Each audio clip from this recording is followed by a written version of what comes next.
الملف الصوتي الثاني من كتاب العلاج النفسي للرضيع. العلاج النفسي للرضيع، هل هو ممكن؟ تنويه: هذا الكتاب يعنى بالدرجة الأولى بالعلاج النفسي للرضيع، وهذا مبحث صار يندرج ضمن ما يصطلح عليه بالعلاج النفسي الولادي، بسيكياتري بيريناتال، أي المتعلق بما يحدث قبلها أو بعدها. ومن ثم فإن ضرورات العرض تقتضي أن نتطرق إلى بعض جوانب العلاج النفسي المتصل بالولادة، وإن على نحو غير مستفيض. ومن المنظور نفسه فإن الأسس التي يقوم عليها الجهاز النفسي للرضيع من تذاوت انترسبجكتيفيتي وتأثر بالغير. تذاوت أي حالة الاتصال بين شخصين. لمزيد من التفاصيل انظر الملحق الأول الصفحة 108. إذن من تذاوت انترسبجكتيفيتي وتأثر بالغير وما إلى ذلك، هي أسس لم يتم تبيانها في حد ذاتها، بل باعتبارها مستلزمات معرفية يمتلكها القارئ سلفا. إنها مقومات تجد مكانها الطبيعي في مؤلف منصب على العلاج النفسي الولادي تحديدا. وأخيرا، فإذا تبين أن نظرية التعلق تيوري دو لاتاشمون قد ورد ذكرها أكثر من مرة، فإنه لم يتم بسط الكلام فيها بالتفصيل، بحكم أنها لم تفسح إلى حد الآن السبيل أمام وصف للأمراض، ولا أمام مقاربة علاجية يكون لهما طابع مخصوص حقا. مقدمة: إن المقاربة السريرية للرضيع في مجال العلاج النفسي للأطفال هي مقاربة تستمد مشروعيتها من الأرضية العلمية التي يشكلها علم النفس المرضي الولادي PPN بسيكوباثولوجي بيريناتال، الذي تطور تطورا وثيق الصلة بمباحث التحليل النفسي ونظرية التعلق وعلوم الأعصاب والإناثة.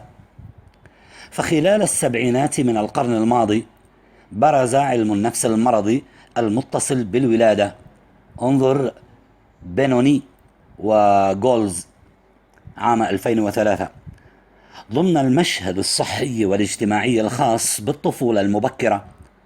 برز نقطة التقاء بين معالجي الآباء ومعالجي الأطفال، وبين المعالجين والفاعلين الاجتماعيين، وذلك في إطار مقاربة تتسم بتقاطع التخصصات وتضافرها.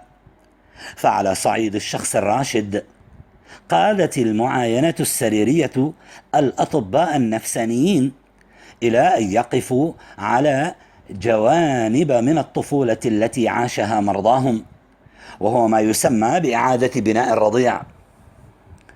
أما الأخصائيون في العلاج النفسي للأطفال فكانوا يصرفون في البدء عنايتهم إلى مقاربة تروم فهم ما يلاقيه الأطفال القادرون على الكلام من صعوبات وعقبات، ثم اتضح لهم أنه من الضروري استجلاء شتى السيرورات بالارتداد إلى الوراء، فوجهوا اهتمامهم إلى الرضيع الخاضع للملاحظة بين قوسين. ومن جانب آخر، فإن الأبحاث في مجال علوم الأعصاب جاءت لنا بمعارف جوهرية تجلي ما يملكه الرضيع من قدرات عصبية وفيزيولوجية ونفسية. وأخيرا، فإن أطباء القبالة وأطباء الأطفال وجدوا في ممارستهم اليومية دعما ييسره لهم مجموعة من الأخصائيين النفسانيين المحترفين، الأمر الذي يتيح لهم إرساء أسس عمل مشترك يحمل دلالة بقدر ما يحترم الاستمرارية في العلاجات المقدمة للرضع والآباء. هكذا نرى كيف أن علم النفس المرضي المتصل بالولادة يصرف اهتمامه إلى اللقاء الذي يجري بين الرضيع وأبويه وفق منطق قوامه مواجهة اختلالات النمو المبكرة والتصدي لها بالوقاية والكشف والعلاج. وحري بنا أن نشير إلى أن الوقاية والكشف هما في جزئهما الأكبر من اختصاص أهل الطب العضوي، ذلك أن موقع هؤلاء في منظومتنا الصحية والصلات التي تربطهم بالأسر هما عاملان يجعلان منهم المرجع الأساس الذي إليه يستند الآباء والأبناء في المجال الصحي. وبذا فإن العمل اليومي الذي يطلع به أهل الاختصاص المعنيون يشكل مجهودا ضخما على صعيد قطاع الصحة العمومية، مجهودا يتسنى به اكتشاف الأسر ذات الاحتياج إلى أحد أنواع العلاج النفسي للأطفال، وفي الآن ذاته توجيه هذه الأسر إلى أماكن يمكن أن تنظم فيها عمليات التكفل والتحمل. إن إشراك مختلف الاختصاصات هو مقوم أساس في مجال الطفولة المبكرة. ولنشر في الأخير إلى أن مبحث علم النفس المرضي المتصل بالولادة يشير إلى قراءة تطورية لعملية بناء الكائن البشري.